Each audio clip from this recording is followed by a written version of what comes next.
जी नहीं नहीं ठीक है, तुसी टंग जाओ।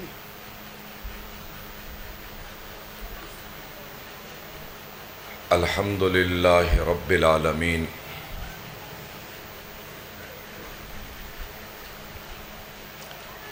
वस्सलातु वस्सलामु अला सय्यिदिल अंबिया वल मुरसलीन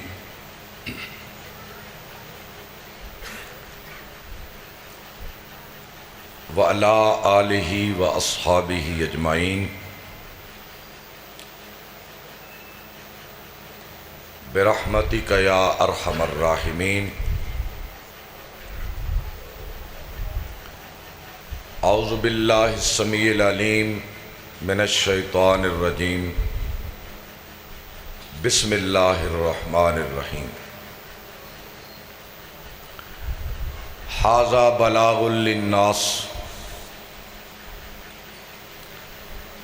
वलियुन्ज़रू बिही वलियालमू अन्नमा हुवा इलाहुन वाहिद वलियज़्ज़क्कर उलुल अलबाब। सदक़ल्लाहुल अज़ीम। बुतों से तुझको उम्मीदें, बुतों से तुझको उम्मीदें, खुदा से नौमीदी। मुझे बता तो सही और काफरी क्या है। हज़रात जी वकार, मुझसे पहले मेरे अजीज़म मौलाना मादुर रहमान भट्टी, जो हमारी जमात के इस वक्त अमीर हैं, आप उनका बड़ा खुश इल्हान खिताब सुन रहे थे। अमानत। और वो तौहीद के उन्वान पर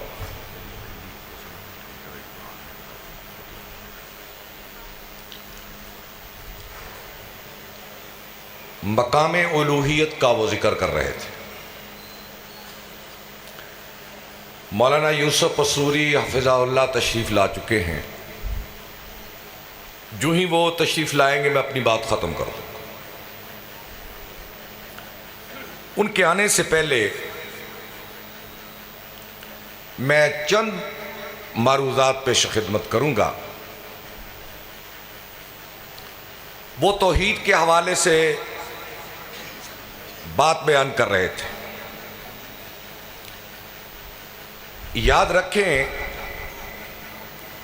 तौहीद फितरत की आवाज़ है और हर पैदा होने वाले इंसान के अंदर ये आवाज़ मौजूद होती है। लेकिन जब किसी आदमी की बदबख्ती होती है या बदकिस्मती होती है तो वो फितरत की आवाज़ को कान लगाकर सुनना छोड़ देता है। और दुनिया में जब भी इंसान ने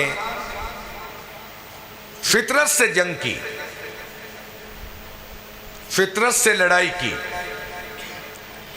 या फितरत से मुंह मोड़ा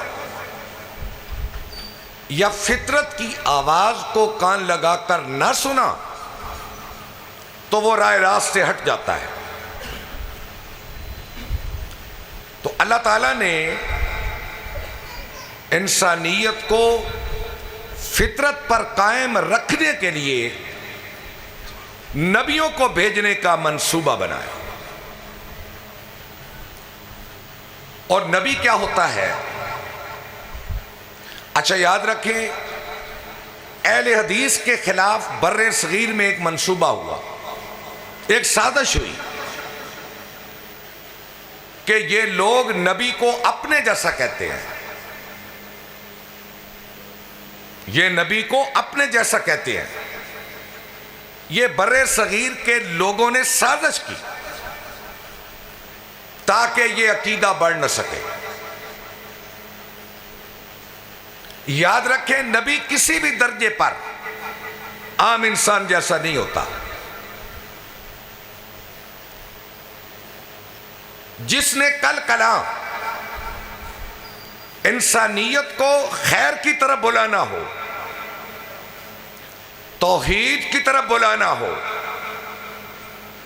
शर से रोकना हो और उम्मत की किरदार साजी करनी हो, भला वो आम बशर जैसा हो सकता है? नहीं हो सकता। तो अल्लाह ताला उनकी पैदाइश से लेकर उनकी बेसत तक और उनकी बेसत से लेकर उनके दुनिया से जाने तक हर लम्हा, हर वक्त, हर अदा पर खुदा उनकी निगरानी खुसूसी करता है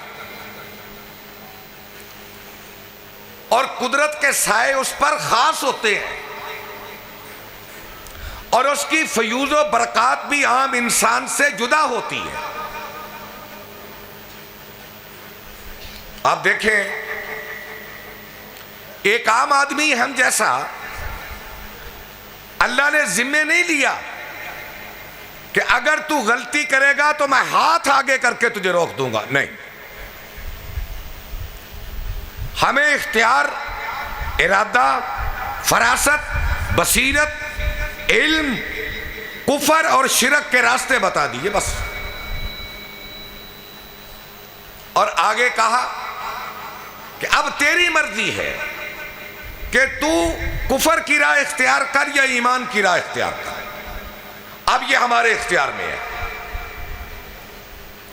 लेकिन नबी का मामला ऐसा नहीं होता।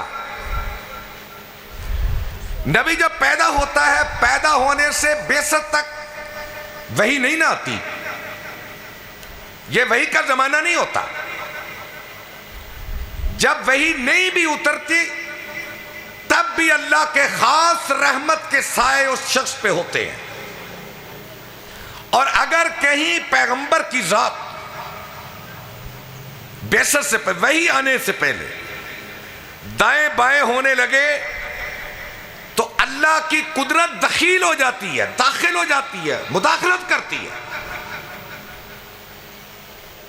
और ये आम आदमी के मामले में ये मामला नहीं होता। ये हमारा अकीदा है। बेसत के बाद तो रिसालत मिल जाती है ना, और जब नबी रसूल बन जाता है तो फिर तो वो किसी जैसा भी नहीं रहता। लेकिन मैं बेसत से पहले जमाने की बात करता हूं। उस वक्त भी नबी हम जैसा नहीं होता। उसकी पैदाइश के, जवानी के, तिजारत के, माशरत के मामले अल्लाह की निगरानी में होते हैं। मैं आपको एक मिसाल देता हूं। यूसुफ अलैहिस्सलाम जब अजीज मिस्र के पास गए तो कितनी उम्र थी? 18-19, चढ़ती जवानी, शबाब, याकूब का बेटा, इसहाक का पोता, इब्राहिम के बेटे का पोता, जद्दुल अंबिया की नस्ल से, हुसैन जिनकी फितरत और घुट्टी में, और जवानी, और गए कहां? अजीज मिस्र के घर में। और मालकन वो कितनी मालदार, कितनी हसीन, कितनी खूबसूरत। अल्लाह ने इसको अहसनुल कसस कहा है। नहनु नकुस्सु अलैका अहसनल कसस बिमा औहैना इलैक। पूरी सूरह यूसुफ उतारी है और कहा कि हम आपके सामने एक खूबसूरत किस्सा बयान करते हैं। और खूबसूरत किस्से में क्या बयान किया? पैगंबर के लिए कि उसके घर में पल बढ़ रहे थे, पल बढ़ रहे थे। और जरा गौर करें ना कि हुजूर सल्लल्लाहु अलैहि वसल्लम से ये 2500 साल पहले की बात है। तो अल्लाह 2500 साल के बाद अपने नबी पर वो किस्सा बयान कर रहा है। इसका मतलब यह है कि अल्लाह यूसुफ के उस वक्त भी साथ साथ था। अल्लाह देख रहा था, कुएं में भी, सफर में भी, बाजारे मिस्र में उनकी खरीदो फरोख्त को भी, और अजीजे मिस्र के घर जाने को भी। अल्लाह कहता मैंने ठिकाना दिया, ये अजीजे मिस्र के घर में हमने ठिकाना दिया था, यह तरतीब मैंने बनाई थी। अल्लाह बना रहा हर वक्त। अल्लाह हमें इस वक्त भी देख रहा है। अल्लाह की तरतीब के मुताबिक हर चीज वजूद पा चुकी है। कोई अल्लाह से मख्फी नहीं, कोई अल्लाह से छुपी हुई चीज नहीं, और अल्लाह से कोई दूर चीज नहीं। वो बातन में, वो जाहिर में, जहर से पाक, सिमत से पाक, सोने से पाक, ऊंगने से पाक, थकने से पाक, उकताने से पाक, और लेट जाने से पाक, कबीले से पाक, हसद से पाक, नसब से पाक, मौत से पाक, हर अदल से के बाद, हर अबद से पहले, जिसकी अबद नहीं, जिसकी अदल नहीं, मुकद्दम, मुअख्खिर, बातिन, जाहिर, हर चीज से ऊपर। वसिया कुर्सियुहु समावाति वल अर्द, कोई चीज उसकी कुदरत से बाहर नहीं। वल्लाह देख रहा था। तो यूसुफ अलैहिस्सलाम गए, और फिर कहां, वहां क्या हुआ? मालकिन अपने गुलाम पे फरिश्ता हो गई। मैं वाकया बयान करना मकसूद नहीं, वो तो बड़ा लंबा है। मैं अपने उन्वान की तरफ आता हूं। आखिरकार जब फरिश्ता हो गई तो आप सुनते हैं वाकया, आगे क्या हुआ। जब बुराई के सारे सामान तैयार हो गए, वो बन समर कर सोने में लद फंद कर आई, और ये गुलाम था। और याद रखें, और इकबाल ने कहा ना, गुलामी में न काम आती है तदबीरें न जंजी, तदबीरें न शमशीरें, जो हो के यकीन पैदा तो कट जाती है जंजीरें। गुलामी में आदमी के कुछ काम नहीं आता, इसलिए आजादी बहुत बड़ी नेमत है। गुलाम की कोई वकालत नहीं करता। मैं समझता हूं कि यूसुफ अलैहिस्सलाम जेल में इसीलिए इतना लंबा अरसा रहे कि वो गुलाम थे। वो इतना लंबा अरसा जेल में इसलिए रहे कि वो गुलाम थे। अगर आजाद शख्स होते तो इतनी देर जेल में ना रहते, क्योंकि आजाद आदमी को वकील मिलता है, अदालत मिलती है, इंसाफ मिलता है, और दुनिया में कभी गुलामों को इंसाफ नहीं मिला। इसलिए आजादी दुनिया में सबसे बड़ी नेमत, और गुलामी दुनिया में सबसे बड़ी जिल्लत होती है। खैर, वो गुलाम थे, गुलामी के जुर्म में गए, और जब सारे सामान तैयार हो गए, कुरान कहता है वलकद हम्मत बिही, जरा तवज्जो फरमाना, वलकद हम्मत बिही वहम्म बिहा लौला अर्रा बुरहान रब्बी। मुझे नहीं इसका तर्जमा आता, मुझे तर्जमा करना नहीं आता, क्योंकि इस्मत नबी की बात है, कहीं मैं फनस न जाऊं अपनी ना तजर्बाकारी से। कुरान कहता है वलकद हम्मत बिही, उस औरत ने यूसुफ का इरादा किया, वहम्म बिहा, इसका तर्जमा क्या करूं? यूसुफ भी उसकी तरफ बढ़ा, यही तर्जमा है ना, बज़ाहिर तो इसका यह तर्जमा है, लेकिन मुझे क्या कहूं, मेरे पास अल्फाज नहीं है, मैं इसका तर्जमा क्या, बज़ाहिर यह तर्जमा है, औरत ने यूसुफ का इरादा किया और यूसुफ ने औरत का इरादा किया। तन्हाई, गुलामी, मालकन और अंधेरा, अल्लाह कहता है लौला अर्रा बुरहान रब्बी, अगर यूसुफ खुदा की दलील ना देखता तो आगे क्या है, आगे सवालिया निशान है। अगर यूसुफ खुदा की दलील ना देखता, मैं तो इसका तर्जुमा करता हूं अल्लाह ने अपना हाथ आगे कर दिया। तफसीरें तो बहुत कुछ कहती है, तफसीरें बहुत कहती हैं कि इब्राहिम अलैहिस्सलाम सामने आ गए, इसहाक अलैहिस्सलाम आ गए, याकूब अलैहिस्सलाम आ गए कि ए यूसुफ तू मेरा बेटा है, तू मेरा पोता है, ये क्या हो रहा है। तफसीरें ये कहती हैं, लेकिन अल्लाह कहता है मैंने यूसुफ को दलील दिखाई कि नहीं, बस ये है इस्मत अंबिया कि नबियों के साथ अल्लाह उनके किरदार को बचाते बचाते, जवानी को बचाते बचाते बेसत तक लेकर आता है और उसके किरदार को इतना ऊंचा रखता है कि कल कला इसने मेरी बात करनी है। आइए नबी अकरम सल्लल्लाहु अलैहि वसल्लम ये मुख्तसर सीरत और रसूल में और ज़ादुल माद में वाक़या नकल है। आप कहते हैं कुन्तु अरअल गनमा अला करारीत मक्का, मैं करारीत मक्का पे बकरियां चराया करता था। यह भी नबूवत से पहले का वाक़या है। एक रात मक्के में किस्सा गोई की एक मजलिस थी, किस्सा गोई शायरी की, शुअरा अपने आबाओ अजदाद के तज़किरे करते, किस्से बयान करते। तो मैंने अपने साथी चरवाहे से कहा आज तू मेरी बकरियों का ख्याल रख, आज मेरी बकरियों का तू ध्यान रख। मेरा जी चाहता है कि आज मैं जाकर उस किस्सा गोई की मजलिस में जाऊं।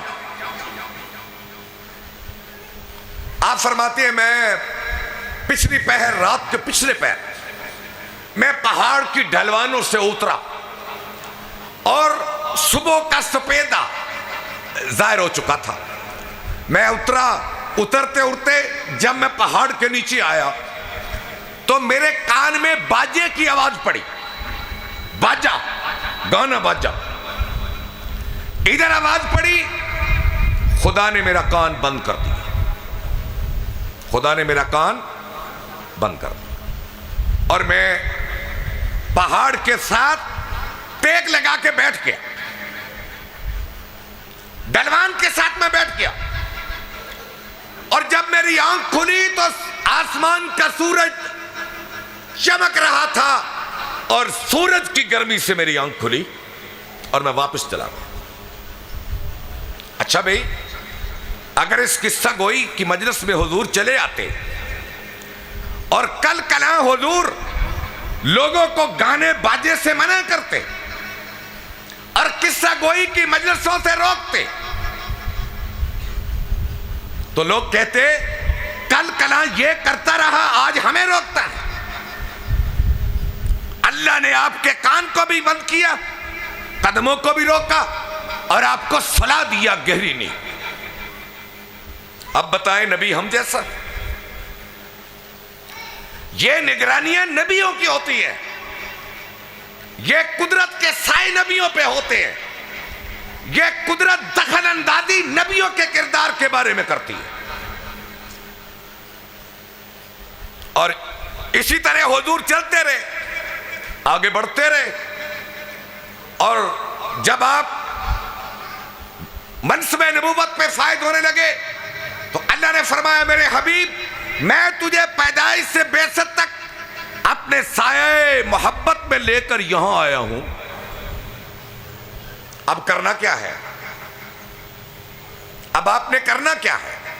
करना यह है कि तेरे पास मेरी वही आ रही है और लाने वाला नज़ल बिहिर रूहुल अमीन, वो रूह अमीन होगा और दीगर फरिश्ते किरामिन बरारा, बड़ी इज्जत वाले, और वो किताब लेकर आएंगे फी सौफिन मुकर्रमा, जिन्हें मैंने बड़ी इज्जत वाले सहीफों में जमा कर रखा है, और उसका नाम क्या है? कुरान मजीद। ऐसे पकीजा नबी पर ऐसी पकीजा किताब आई। मैं अपनी बात को फिर वहां लाना चाहता हूं। ऐसे पकीजा नबी पर ऐसी पकीजा किताब, ऐसे पकीजा फरिश्ते, ऐसे पकीजा सहीफों से उठाकर जब हुजूर के पास लाए तो अल्लाह ने क्या कहा? आए मेरे साथ। अल्लाह ने क्या कहा? दूसरी नहीं, या अय्युहल मुद्दस्सिर, ऐ चादर ओढ़ लपेट कर लेटने वाले, तुम खड़े हो जाओ और क्या करो? फ़अंज़िर व रब्बका फ़कब्बिर, खड़े होकर रब की बड़ाई बयान करो, अल्लाह की बुजुर्गी बयान करो, उसकी वहदानियत बयान करो। इतनी बड़ाई बयान करो, इतनी बड़ाई बयान करो कि अल्लाह के मुकाबले में कोई बड़ा ना रहे। अल्लाह के मुकाबले में जितने बड़े हैं उनके बुरुज उलट के रख दो। इस काम के लिए दुनिया में कुरान और अल्लाह के हबीब आए हैं कि अल्लाह के मुकाबले में जितने बड़े हैं उनको कहो कि अल्लाह से छोटे हैं। अल्लाह सबसे बड़ा है, अल्लाह सबसे बड़ा है, अल्लाह सबसे बड़ा है। और मैंने सूरह इब्राहिम की आखिरी आयत अपनी तकरीर के आगाज में पढ़ी थी, उसके तर्जमे से अपनी बात को आगे बढ़ाता हूं। अल्लाह रब्बुल इज्जत फरमाते हैं, ऐ मेरे हबीब, हाज़ा बलागुल लिन्नास, कि ये कुरान लोगों तक पहुंचाने की चीज है, इसे बंद करके अलमारियों में रखने वाली चीज नहीं है। इसे सिर्फ हिफाजत करने के लिए मैंने नहीं उतारा, इसे मैंने सिर्फ तजवीज से पढ़ने के लिए नहीं उतारा, नहीं। हाज़ा बलागुल लिन्नास, इसका तर्जमा लोगों तक पहुंचाने की चीज है, वो पहुंचाओ। और फिर तर्जमे से होगा क्या? वलियअलमू, कि लोगों को पता चल जाए इसके तर्जमे से, अन्नमा हुवा इलाहुम वाहिद, कि अल्लाह के सिवा कोई इबादत के लायक नहीं है। मैं अल्लाह की कसम उठा के कह सकता हूं, अगर कुरान का तर्जमा आम हो जाए, यह बरेलवियत का मसलक अपनी मौत मर जाए, अपनी मौत मर जाए। जब पहला तर्जमा कुरान का शाह वलीउल्लाह ने किया, शाह अब्दुल कादिर ने किया, तो बर्रे सगीर के बरेलवी उलमा ने उन पे कुफर के फतवे लगाए। और उसकी वजह यह थी, अगर लोगों को कुरान समझ आ गया तो कोई बरेलवी बाकी नहीं रहेगा, बिल्कुल नहीं रहेगा। क्योंकि कुरान खुद कहता है, जब तुम यह चीज लोगों तक पहुंचा दोगे तो लोगों को पता चल जाएगा कि अल्लाह के सिवा कोई इलाह नहीं है, अल्लाह से कोई बड़ा नहीं है,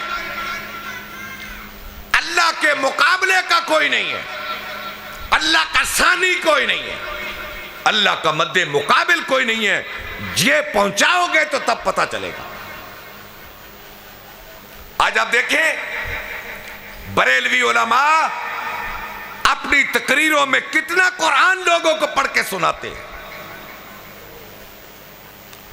उनसे तो औलिया की करामतें खत्म नहीं होती। वो तो ऊट पटांग वलियों की करामतें बयान कर करके इसी पे अपना आगाज, इसी पे उनका इख्तिताम होता है।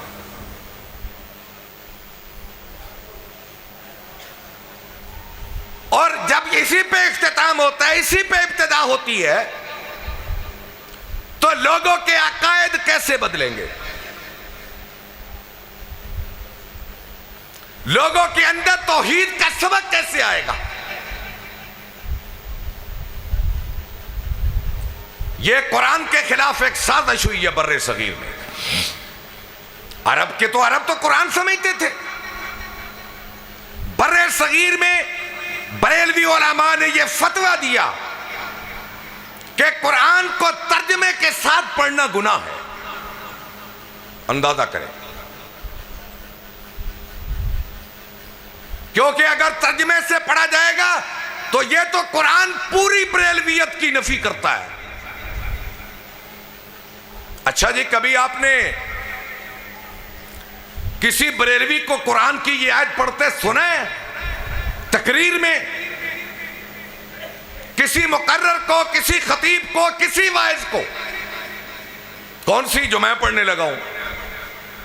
अल्लाह कहता है वमन अज़ल्लु मिम्मन यदऊ मिन दूनिल्लाह, उससे बड़ा गुमराह कौन है? मिम्मन यदऊ मिन दूनिल्लाह, जो अल्लाह को छोड़कर किसी गैर को पुकारता है। मल्ला यस्तजीबु लहू इला यौमिल क़यामा वहुम मन दुआइहिम गाफिलून, कि उनको क्यों पुकारते हो जो तुम्हारी पुकार का जवाब नहीं दे सकते, जो तुम्हारी पुकार को सुन नहीं सकते, और जिन्हें यह भी नहीं पता कि मेरी कब्र पर मुझे पुकार कौन रहा है। कभी ये सुने आपने? कभी आयत, कभी इसका तर्जुमा सुने? चलो दूसरी आयत पढ़ता हूं। इन्नल्लज़ीना तदऊना मिन दूनिल्लाह, वो लोगों जिनको तुम अल्लाह के सिवा पुकारते हो, ला यख्लुकून शैअन व हुम युख्लकून, इन्होंने कोई चीज बनाई है तो मुझे बताओ, इन्होंने कोई चीज पैदा की है तो मुझे बताओ। ये तो खुद मेरे हुक्म से पैदा हुए हैं। अमवातुन, ये जितने भी बड़े थे, जितने भी बड़े गौस थे, वली थे, जमाने के कुतुब थे, सहाबा थे, मुहद्दिसीन थे, मुजतहिदीन इज़ाम थे, जब वो मर गए तो अमवातुन, वो मर गए। जब वो मर गए तो मर गए। गैर अहया, कब्र में कोई जिंदा नहीं। वमा यशउरून अय्यान युबासून, और मरने वाले में किसी को नहीं पता कि कयामत कब आएगी। और जिनको ये नहीं पता कयामत कब आएगी, जो मेरी और आपकी दुआ नहीं सुन सकते, पुकार नहीं सुन सकते, उनसे उम्मीदें लगाए बैठे हो, उनसे तवक्कुआत वाबस्ता किए बैठे हो कि ये बेटा देगा, ये रिज़्क़ में फरवानी पैदा करेगा, ये मेरे घर की मुसीबतें दूर करेगा, ये आस्थानों पे बैठे मुजावर इनके तावीज़ मेरी मुश्किल कुशाई करेंगे, मेरी हाजत रवाई करेंगे। वो अल्लाह के बंदों क्या हो गया? अच्छा, आप कहेंगे कि अहले हदीस को तो इस बात के सिवा बात ही कोई नहीं आती। अहले हदीसों को इस बात के बगैर बात ही कोई नहीं आती। जब भी देखो अल्लाह एक, अल्लाह एक, अल्लाह एक, अल्लाह बड़ा, अल्लाह बड़ा, इन्हें कोई बात ही नहीं आती। ये तो रसूल की बात ही नहीं करते, ये तो रसूल की बात ही नहीं करते। और मेरे भाइयों, अल्लाह ने अपने हबीब को भेजा ही इसलिए था, फ़अन्ज़िर व रब्बका फ़कब्बिर, ऐ मेरे हबीब दुनिया को मेरी किबरियाई बता दो। नबी का काम भी यह था। तो इसलिए लोगों, मैं एक बात कहूंगा, सुनिए, आज कानून मौजूद है कि तौहीन अहले बैत पे सजा होती है, तौहीन रिसालत पे सजा होती है, तौहीन सहाबा पे सजा होती है, लेकिन तौहीन उलूहियत पे सजा क्यों नहीं होती? बरेलवियों के नजदीक सजदा हराम है। क्या कब्रों पे सजदे नहीं हो रहे? तौहीन उलूहियत नहीं है ये? क्या ये अल्लाह की तौहीन नहीं है? मिज़ारों पे सजदे हो रहे हैं, अल्लाह की तौहीन नहीं है? ये अल्लाह की तौहीन है। मकामे उलूहियत की तौहीन पर भी कानून मौजूद होना चाहिए, लेकिन बन नहीं सकता। वजह उसकी क्या है कि बर्रे सगीर में माल ही सारा ये है।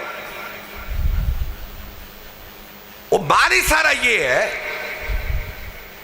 कि जिन्होंने दरबारों से सीखा, दरबारों से पाया और दरबारी निजाम में रहे, ये मशाइख का निजाम, गद्दियों का निजाम, ये बड़ा मजबूत और खतरनाक है। आप देखें गद्दियों के साथ लोगों को मोहब्बत कितनी है। अल्लाह से प्यार की बजाय गद्दियों से प्यार है। उनके नाम पे कुर्बान हो जाते हैं, उनके नाम पे नजरों नियाज़ें होती हैं, उनके नामों पे मन्नतें होती हैं और उनके साथ उम्मीदें वाबस्ता किए हुए हैं।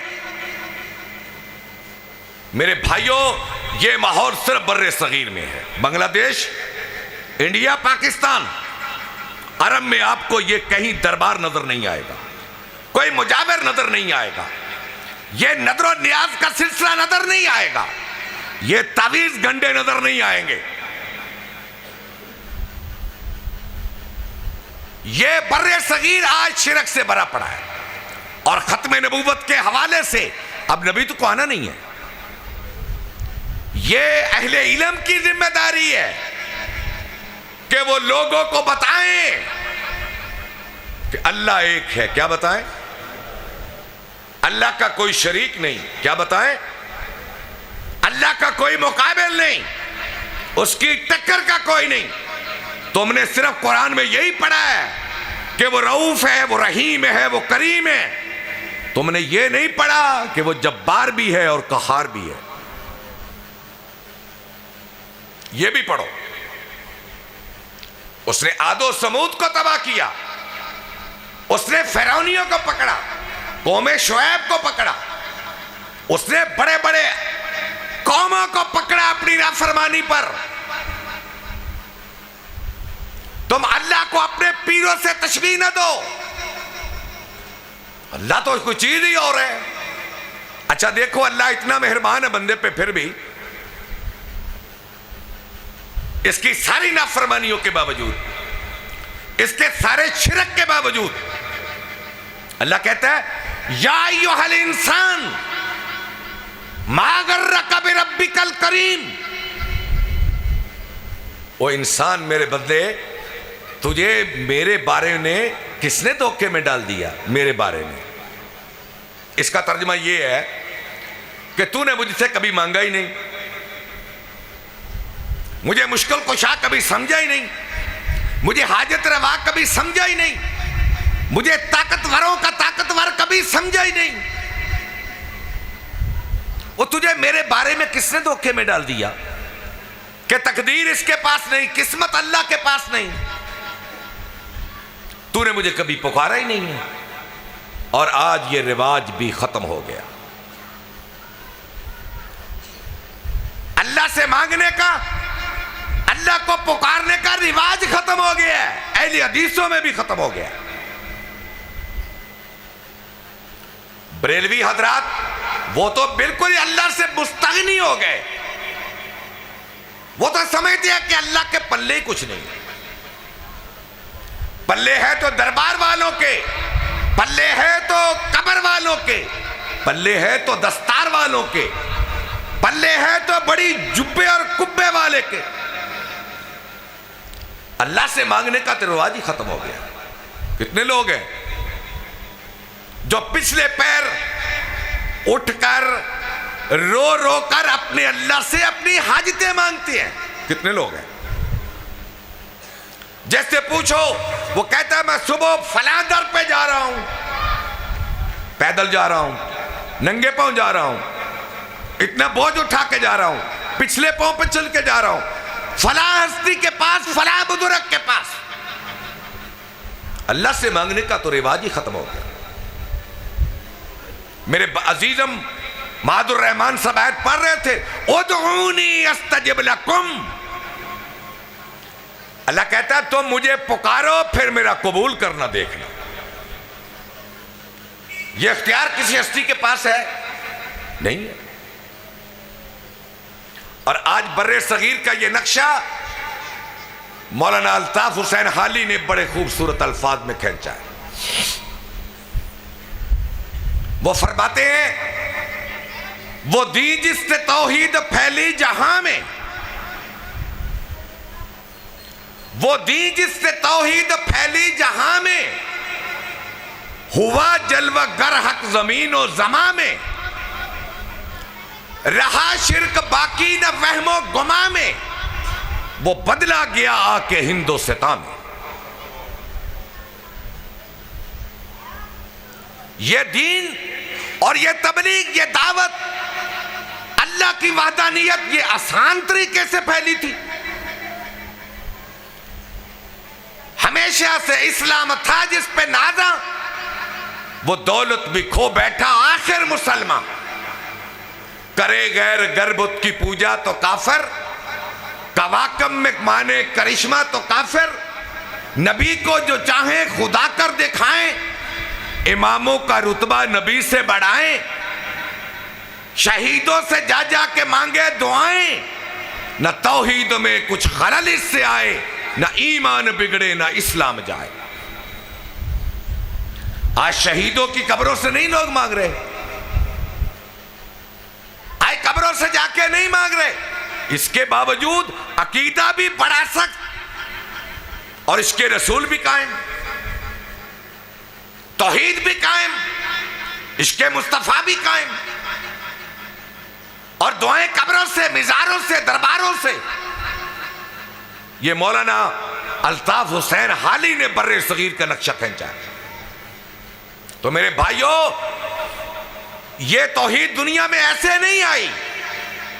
अल्लाह के नबी जब मक्के में निकले, आपने आवाज लगाई, अपना बेगाना दुश्मन बना, और मक्के की फजाएं जब तंग हो गई तो आप ताइफ की तरफ निकले। इसी काम के लिए निकले थे, हुजूर तजारत के लिए निकले थे। आज ताइफ पहुंचे और ताइफ में जो रद्द अमल हुआ वो किसी से खफा नहीं, किसी से मख्फी नहीं।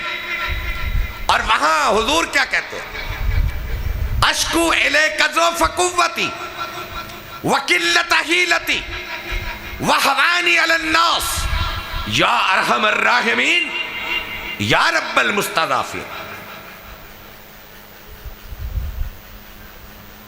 के ताइफ में जो जवाब मिला वो सुना आपने। हुजूर ने बारगाहे खुदाबंदी में शिकायत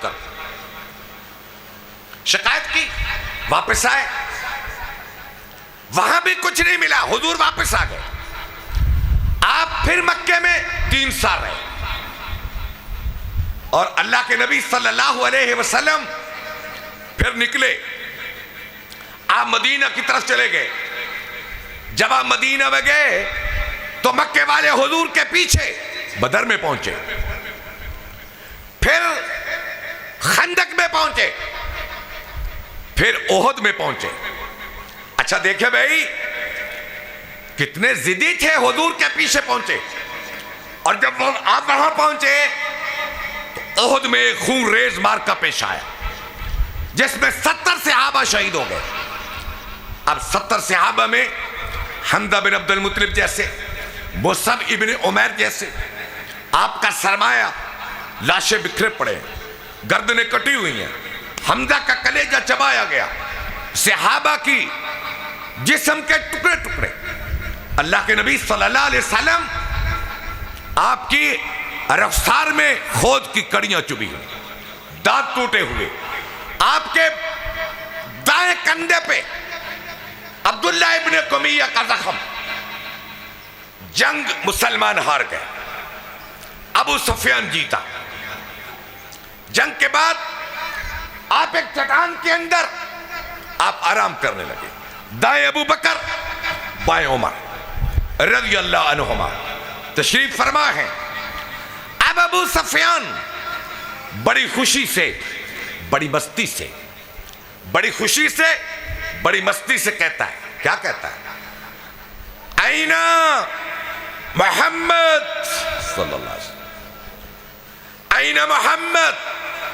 फकाम उमर, हजरत उमर खड़े हुए जवाब देने के लिए। आपने फरमाया उमर बैठ जाओ।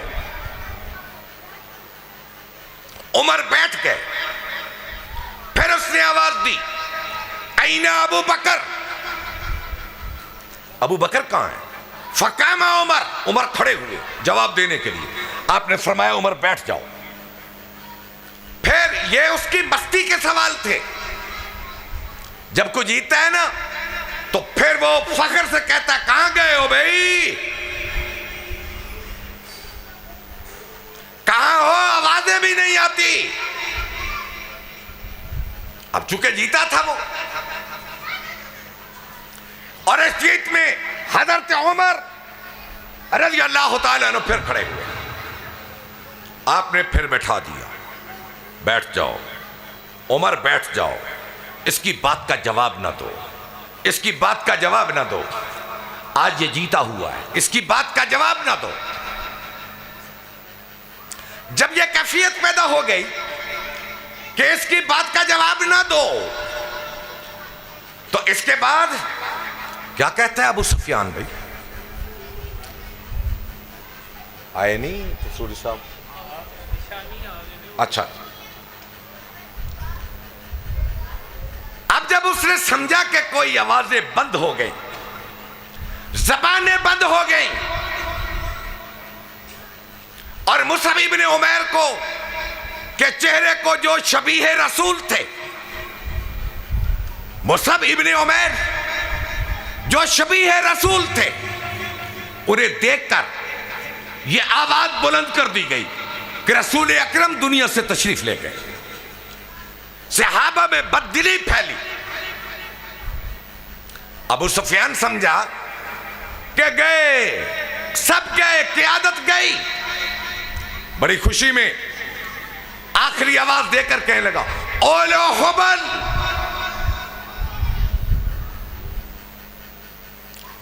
ओलो हुबल, आज मेरा हुबल जीत गया, आज मेरा हुबल जीत गया।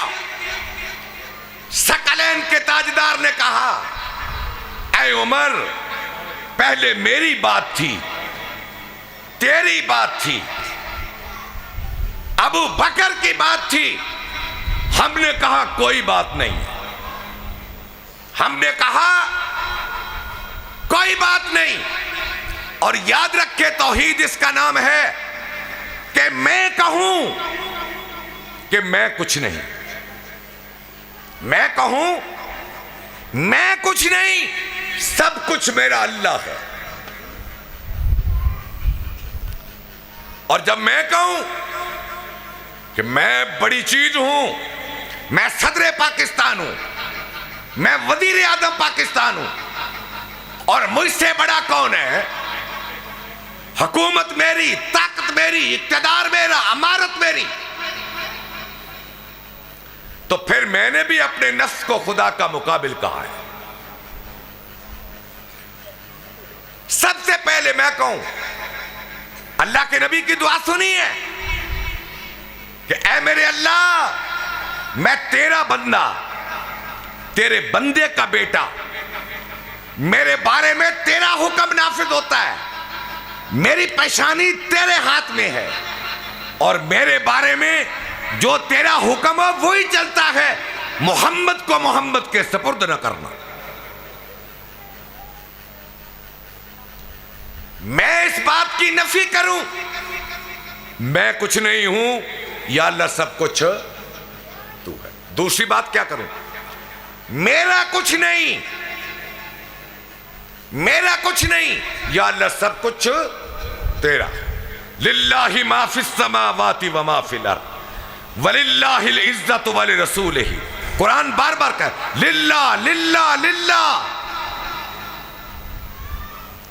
या अल्लाह मेरा कुछ नहीं, सब कुछ तेरा है।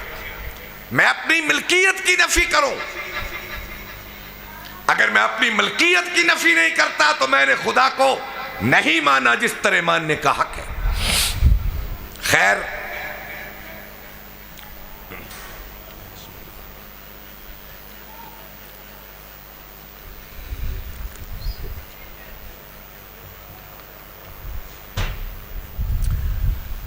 आपने फरमाया ऐ उमर खड़े हो जाओ और अबू सुफियान को जवाब दो। क्या जवाब दे? उसने कहा ओले हुबल, के हुबल ऊंचा हो गया, इसको जवाब दो। इसके पीछे ये अल्फाज थे, वो तो मैं अपनी तरफ से तखय्युल की दुनिया में कह रहा हूं कि मैं मोहम्मद तो भेजा ही गया था ताकि अल्लाह के नाम को ऊंचा कर दो। मुझे अल्लाह ने कहा है वरब्बक फकब्बिर। अगर मैं अल्लाह के मुकाबले में जो बड़े बने बैठे हैं उनके बुरज ना उल्टूं तो मैंने हक़्क़े नबुव्वत अदा नहीं किया। ये कहता है हुबल ऊंचा हो गया। ऐ उमर कह अल्लाह आला वाजल। नहीं नहीं, अल्लाह ऊंचा, हुबल ऊंचा नहीं हुआ। कल भी अल्लाह ऊंचा था, आज भी अल्लाह ऊंचा है। फिर उसने कहा लना उज्जा वला उज्जा लकुम। ये अबू सुफियान के अल्फाज है। हमारे पास उज्जा जैसी मुकद्दस हस्ती है, उसके तफैल हमें इज्जतें मिलती है, उसके तफैल हमें फतह मिलती है, उसके तफैल हम इज्जत पाते हैं। आपने फरमाया उमर इसका जवाब दे दो, लना मौला वला मौला लकुम, लना मौला वला मौला लकुम। अल्लाह हमारा मौला है, अल्लाह हमारा दोस्त है, अल्लाह हमारा निगरान है, अल्लाह हमारा पासबान है और अल्लाह तुम्हारा नहीं है। अल्लाह ने तो अपनी तौहीद पर अपने लहू, अपने नबियों का लहू कुर्बान कर दिया। अपनी तौहीद अल्लाह को इतनी प्यारी है कि अल्लाह ने अपने प्यारे बंदों का लहू कुर्बान कर दिया। अच्छा जी, अब बताएं, ये जो 70 जनादे उठे, 14 बदर में उठे, इतनी बड़ी मुसीबत जो आ हजरत ने उठाई है, ये असबियत की जंग थी क्या? ये हुजूर की कुरैश से कबीले की जंग थी? ये नस्ल की जंग थी? ये जोग्राफिया की जंग थी? ये लिसानी जंग थी? ये इलाकाई जंग थी? ये इक्तदार की जंग थी? ये इख्तियार की जंग थी? ये अमारत की जंग थी? और अगर ये जंग होती तो मक्के वालों ने तो हुजूर से कहा था ऐ मोहम्मद सल्लल्लाहु अलैहि वसल्लम ये कहना छोड़ दे कि इबादत के लायक सिर्फ अल्लाह है और ये जो माबूदान बातिल है किसी काम के नहीं, बस ये छोड़ दे तू। ये पिछला जुमला छोड़ दे। हम हसीन औरत का रिश्ता दे देते हैं, हम तुम्हें अपना बादशाह मान लेते हैं, हम दुनिया की दौलत जमा कर देते हैं, हम तुम्हें अपना सरदार मान लेते हैं, ये सब कुछ दे देते हैं, ये सब कुछ दे देते हैं। लेकिन हुजूर ने मानी नहीं, चले रहे, अपना काम करते रहे, गलियों में फिरे, बाजारों में फिरे, दुख उठाए, हिजरतें की, साथियों के लाशें उठाए, लहू बहाया गया, वतन कुर्बान किया और इतने जनाजे उठाए। ये जंग किसकी थी? दो नजरियात की जंग थी, कुरैश की और हुजूर की जंग दो नजरियात की जंग थी, दो फिक्रों की जंग थी जो एक दूसरे की जिद थे, दो अकीदों की जंग थी। एक अकीदा, एक फिक्र, एक नजर जो हुजूर के पास थी वो ये थी कि अल्लाह के सिवा कोई इबादत के लायक नहीं, यही थी ना, या हुजूर के और मकासद थे? बताएं जी। ये सारी जिद्दोजहद हुजूर की, ये सारी कुर्बानियां, ये सारे दुख, ये सारी मुसीबतें सकलैन के ताजदार ने जो उठाई हैं, इसके पीछे और कोई मकसद था? नहीं था। और दूसरी तरफ कुरैश मक्का का अकीदा, वो तो आप जानते हैं वो क्या था।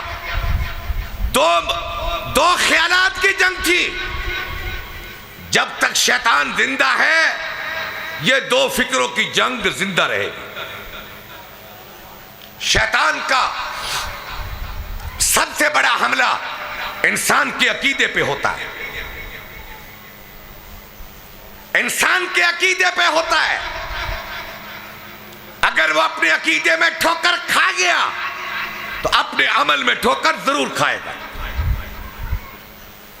देखो, ये अकीदे में ठोकर खा गए ना हम, जिसके नतीजे में हमारा अमल क्या हुआ?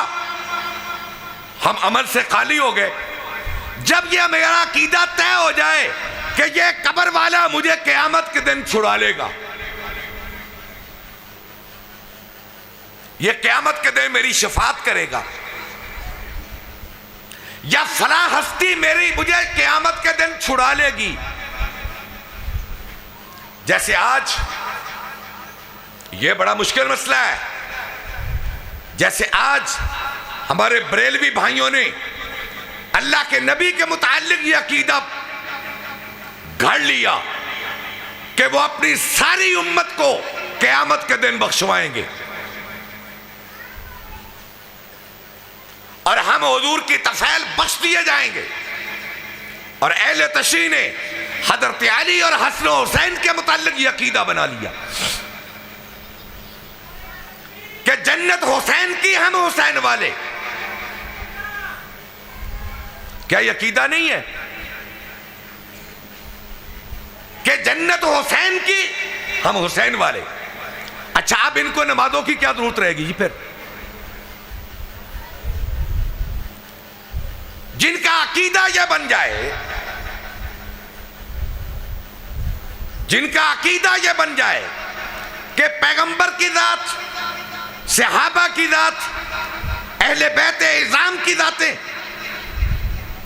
औलियाए किराम की जातें, अकाबरीन उम्मत की जातें, सुलहा की जातें, उलमा की जातें, हमारी नजर नियास, ये कल क़यामत के दिन हमें ये लोग छुड़ा लेंगे, तो भला कोई नमाज पढ़ेगा?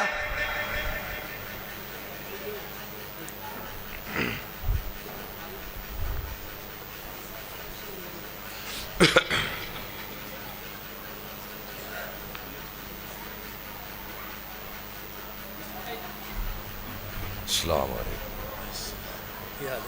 बस मैं समा खराशी नहीं करांगा, 1-2 मिनट से करो तो इंतजार। कोई मसला। अब मैं समा खराशी का बहस नहीं भरूंगा आपके और पसूरी साहब के दरमियान। आखिरी अपनी ततिम्मा बयान समझ लो, अपनी बात को मुकम्मल कर रहे। आखिरी जुमला, अकीदे की अहमियत इसलिए इस्लाम में बहुत है, जब ये बिगड़ेगा तो अमल बिगड़ेगा। जैसे मैंने अर्ज किया है, जैसे हमारे बरेलवी भाइयों ने ये अकीदा घड़ लिया, बना लिया कि रसूल अकरम सल्लल्लाहु अलैहि वसल्लम कल कला क़यामत के दिन उम्मत के बारे में शफाअत के सिलसिले में मुख्तार कुल है। ऐसा नहीं है। इल्ला मन अज़िन लहुर रहमान मन दल्लज़ी यशफ़अउ इंदहु इल्ला बिइज़्निही। ये अल्लाह इजाज़त बख्शेगा, नबियों को इजाज़त बख्शेगा। जैसे पसूरी साहब बैठे हैं, मैं मिसाल दे रहा हूं, कोई तशबीहात में नहीं है ये। तो ये आप में से किसी को इज्जत देने के लिए स्टेज पे बुला ले और कहें कि ये इनाम फलां साहिब को दे दो। अल्लाह जिसके लिए इरादा करेगा अपने नबियों को बुलाएगा। और ये अकीदा अहले तशरीह ने अहले बैत के बारे में घड़ लिया। और बरेलवियों ने तो हर घर में ये दुकान लूट से लगा दी। फला कबर, फला कबर, फला दरबार, फला मेदार, उनसे निस्बत जोड़ो, ये कल क़यामत के दिन तुम्हें छुड़ाएंगे। अच्छा भाई, जहां वहां के मुजावर कह दें हम तुम्हें छुड़ाएंगे, तो ऐसे मलंग मुरीद को नमाज पढ़ने की तौफीक मिलेगी? नहीं मिलेगी। रोजा रखेगा नहीं, ज़कात देगा नहीं, तहज्जुद पढ़ेगा नहीं, अल्लाह से मांगेगा नहीं। ये जुल्म किया इन लोगों ने, ये कल क़यामत के दिन पकड़े जाएंगे। और जो मुबल्लिगीन, जो वाइज़ीन लोगों को कहते हैं कि फला दरबार से जुड़ो, फला निस्बत से जुड़ो, कल कना बात बन जाएगी। अल्लाह को इतनी नरम चीज नहीं है, इतनी मुलायम चीज नहीं है। उसके करम को तो तुमने देखा है, उसके जबर को भी तुम देखोगे, उसके कहर को भी तुम देखोगे। अच्छा, तो मैं कह रहा था आखिरी बात, कुरान उतारा इसलिए गया कि इसके जरिए इंसानियत को बता दो कि अल्लाह के सिवा कोई इलाह नहीं। सूरह इब्राहिम की आखिरी आयत। और आप कभी बरेलवी को, मैंने जैसे पहले कहा है, किसी बरेलवी को कुरान सुनाते हुए नहीं देखोगे।